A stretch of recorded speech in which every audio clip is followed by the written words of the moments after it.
Humans of the cardboard, welcome back to Just Nuts, guys. Again, Konami continues on this tear of news, reveals, new cards, everything. And last night was kind of the biggest one, aside from, I guess, the TCG ban list. That was like a huge bombshell on Sunday. This time we're dropping not only a brand new archetype, but 13 cards for the new archetype. So we'll do our best to get through those relatively quickly. And not only that, but this appears to be the new lore, like the core lore archetype going forward. Seems like we are moving past, the Diabellstar lore, and this is supposed to be the first archetype where everything is based around. No artwork in the video, so if you want to follow along kind of with like what we're looking at and with the effects a little bit closely, more closely than just listening to me, go ahead and go to YG Organization. I'll put a link in the description for the page that they have the archetype and all the information uploaded on. But let's get into this thing. Let's not waste too much time here. Starting off, this guy looks like our new Ecclesia, Albaz, Diabellstar, Visas Starfrost, whatever you want to say. He seems to be the new character that we are basing the new lore around, and he looks cool. I'm glad. We're moving on from, like girl after girl after girl, because waifu tax and everything. So here we go. Medius the Innocent, level 4 Dark Fairy, 1818 for the stats, pretty good for level 4. Also Dark Fairy, like we hardly ever see that aside from like Dark Lords, basically. You can only use the first and second effects of this card once per turn. If this card is normal or special summoned, you can take one Imprisoned deity monster from your deck, either add it to your hand or special summon it. That's really nice. This deck has a couple ways to like play around draw, even though they have a lot of like search cards. They do have like a couple ways to like not die as bad, because this can just be tour guide as opposed to a Stratos and not play into draw as hard, which is really nice. But that's good versatility there. It only does get one only imprisoned deity monsters though, and there's only one here from this first wave, and that's a little bit of the awkwardness of the archetype, but we'll talk about that a little bit later on. If this card is in your graveyard, you can shuffle one monster from your hand or field face up into the deck. And if you do, special summon this card, but banish it when it leaves the field. So even on a later turn, it has an effect where it allows it to basically swap itself for a monster you either have in hand or on the field. Summon back out, and then it triggers again to like get you another bonus search. You can even still use it turn 1 as like an extra body if you want it. But yeah, this card's pretty good. We'll see about the naming and how it like, if it gets cut off from here, you need to have kind of specific extenders, but there seem to be enough here. So pretty good start, and I like his design. He's cool. He's got all the jewelry that you'd want. Anyway, moving on, we have Artemegia Finimelt. Artemegia, I guess, is the name of this first archetype more so, whereas Medius the Innocent has his own name. It kind of feels like Albaz, how kind of Albaz came out with Dogmatica, but like his name didn't really tie in with Dogmatica at all. But we might get more stuff down the line that ties more closely into him, name scheme wise. Anyway, she is a level 7 light warrior, 24-15 for the stats. First and third effects are hard once per turn. First effect reads, if you control an Artmegia card, you can special this card from your hand, then you can draw one card. That's really solid. I love that it's Artmegia card, not even monster. You'll see there are multiple cards that say face up on the field as spells, and then just drawing for free. Just a total free draw is really, really cool. Your opponent cannot target level 6 or lower Artmegia monsters you control with card effects. So this card can be, but the smaller ones can't, which is nice.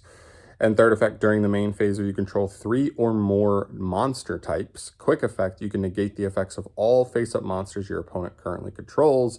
Also, their attack become halved until the end of this turn. So another nice effect added on there. You'll see that's kind of the theme of Artmegia. It's like multiple cards have pretty good bonus effects if you can put 3 different monster types. It doesn't even have to be Artmegia monsters, so that means other generic engines can factor into this and just give you bonus types to make sure you're setting it up. But it also means that like you do have to get to 3 monsters. So like getting nibbed in certain spots. Can you get to 2 more bodies, not just 1 more body, and still like keep, to turn on all those effects that need 3 monsters?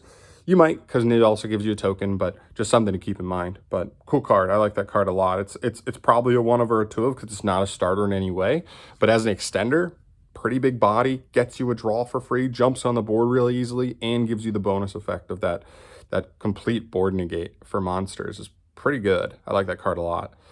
Next up here, we have ARTMEGIA Graflair. This guy is giving me Vanquish Soul Raisin vibes a little bit, for sure. But yeah, level 5 Light Dragon. I don't know how he's a dragon, but he is. 2100 attack, 1500 defense. Oh, he actually, yeah, that's weird. You can only use the first and third effects of him once per turn. First effect of you control an Artmegia card, you can special this card from your hand. Then you can set one Artmegia spell from your deck. Setting, not adding. Spells is primo right now. You're playing around Droll. You can't be ashed. It's a really, really good effect. Second, the first time this card would be destroyed by battle each turn. It is not. Sure. And thirdly, you can target one spell or trap your opponent controls, destroy it. This effect becomes a quick effect if you control 3 or more monster types. So he can just be an MST on every turn and just like completely for free. There's no cost on that. It's just all you have to do is meet the requirements to turn it on. Just another good extender.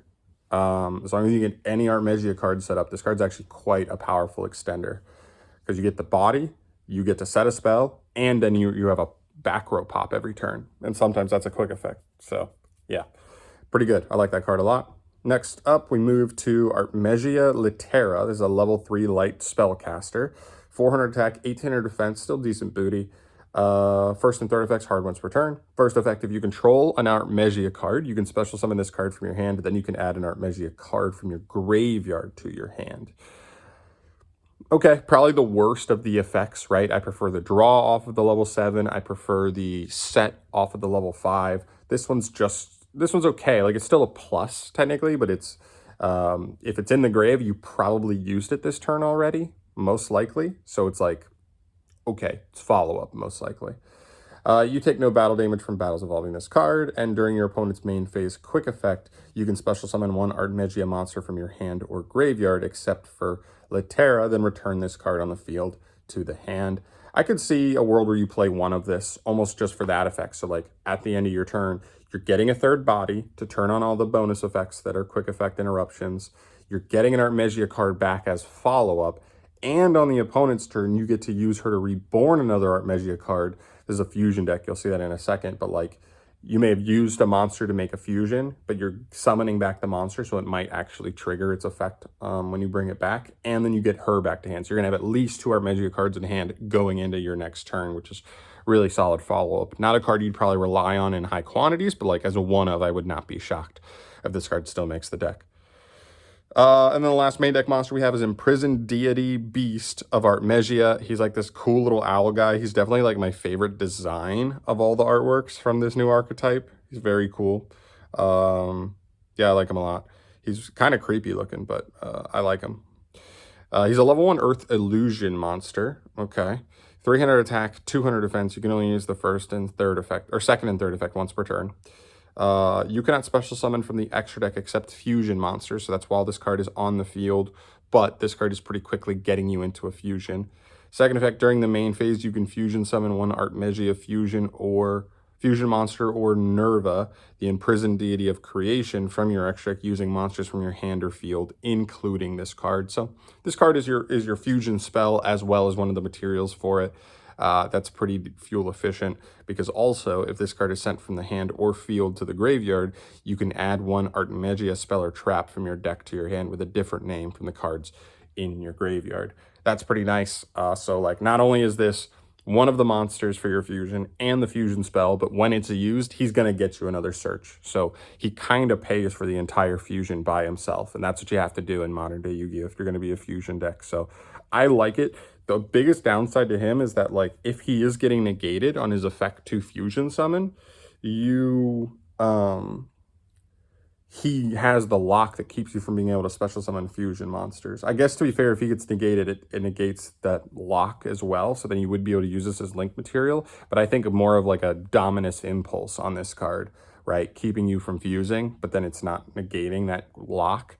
You could kind of be stuck with this card because then you can't, how do you clear him off the field at that point to trigger a search effect? That could be kind of annoying at times, I can imagine. But still, pretty good card overall. And this is your main target that you're summoning off of your new lore guy, Medius the Innocent. So those are your 5 main deck monsters. Moving on to the extra here, we have Artmegia Diactoros, a level 8 light fairy fusion, 2800 attack, 2500 defense. This is just like a bigger, more colorful Medius. This card requires Medius specifically, plus any other Artmegia monster, which is pretty easy because you just literally go Medius, summon the owl fused right into this. Done. You can only use all 3 of this card's effects once per turn. You can target one monster on the field, change its battle position. Okay. When your opponent activates a card or effect on the field and you control 3 or more monster types, you can negate the activation, and if you do, destroy that card. So kind of a Desiree type negate, right? It is an Omni, but it's an on-field Omni, which is still good, just not, you know, top tier good because it can't stop stuff like Nib. Nib seems like it could be annoying for a deck like this because you don't have really a clean way to stop it. If this fusion summon card is destroyed, you can special summon one Medius the Innocent from your hand, deck, or banishment. Pretty good float as well if this card does get destroyed. This card's fine to me, right? It's like you make this, but like even just making it isn't enough because you still have to get 2 other bodies on the field to turn on his actual best effect. So it's not bad, but if you're like, you have to fully set him up. All right, next up we have Nerva, the Imprisoned Deity of Creation. This is the other fusion that is mentioned in the Owl's text. It's a level 10 Earth Illusion. 33 is huge for the stats. It requires 3 Artmegia monsters. Must first either be fusion summoned or special summoned from your extra deck in defense position by attributing 3 monsters with different types. Wow. Wait, that's not, it doesn't even require Artmegia monsters. I actually didn't even catch this last night when I read this. You contribute any 3 monsters of different types. That's crazy. Okay. Cannot be destroyed by card effects while there is a card in the field zone, and once per turn when you activate an Artmegia monster's effect. Quick effect, you can make that effect become destroy all cards your opponent controls. Okay, that's cool. So that's really weird. We've seen a handful of effects like Phantom of Ubel that turn your opponent's effects into something else. It's not a ton of effects that we've seen that like turn your own effects into something else and like a much more impactful something else, right? But this is good. Pairing this with literally any Artmegia monster means that you can turn them into a quick board wipe on the opponent's turn, which is pretty good. So yeah, this card's cool. I like this. Next up, we move into the spells. We start with the field spell, Artmegia, the Academy City of the Divine Arts.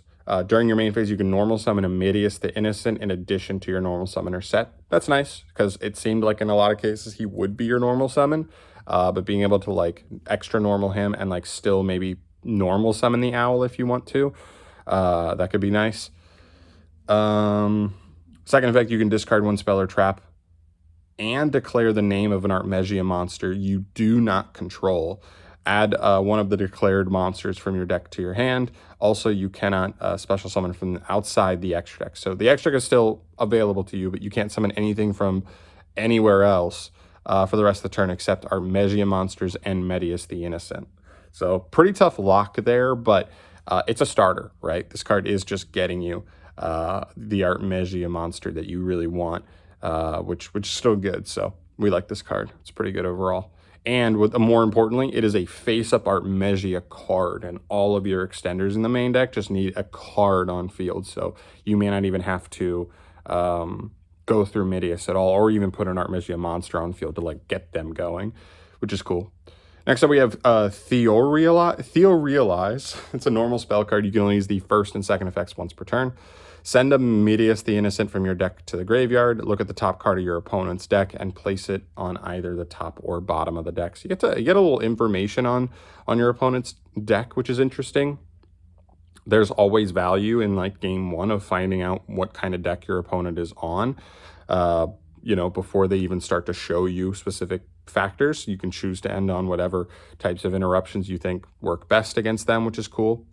But yeah, this foolishes Medius, and you can use Medius's graveyard effect to put back any monster from hand or face of field back in the deck, or I think to summon himself back, and then he triggers, he goes from there. So this is technically a starter with any other monster in hand, just like how the field spell is a starter with any other spell or trap in hand.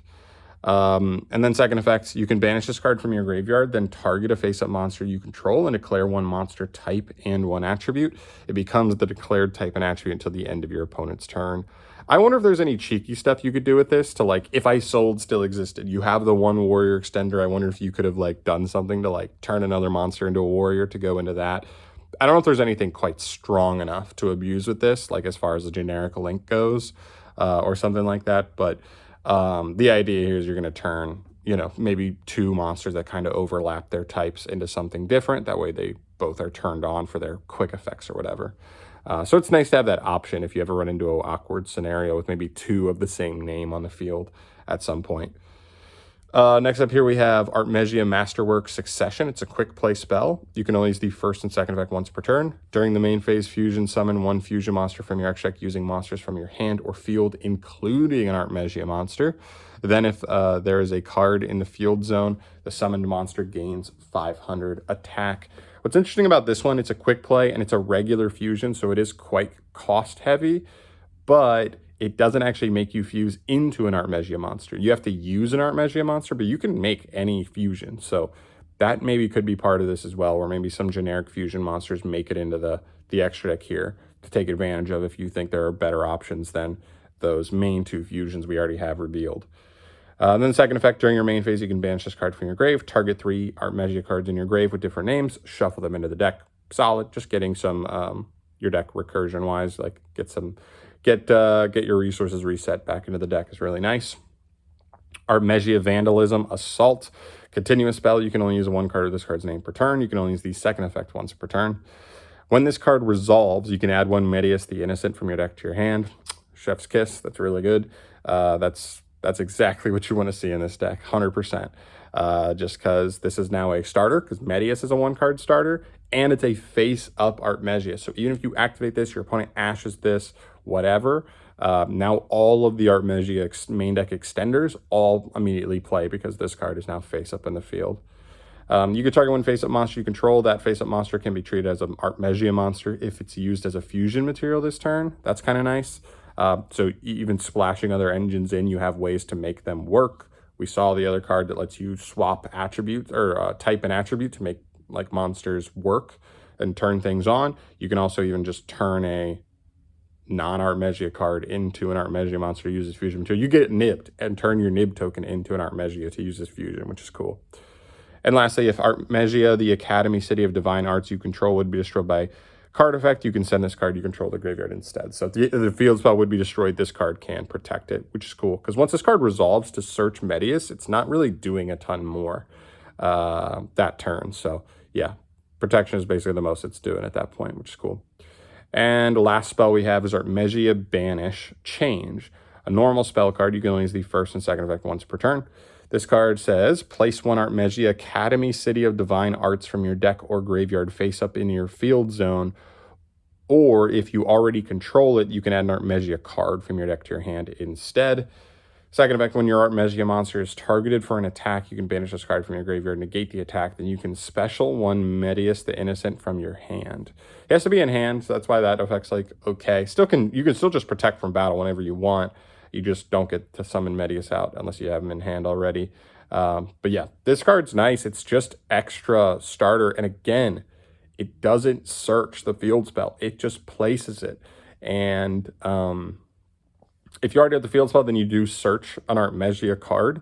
But like between this, setting off the level 5 guy, being able to tour guide off of Medius instead of searching, this deck has multiple ways to kind of play around Droll and Ash in certain cases. It's really nice. So really good. And our final card here is a trap card.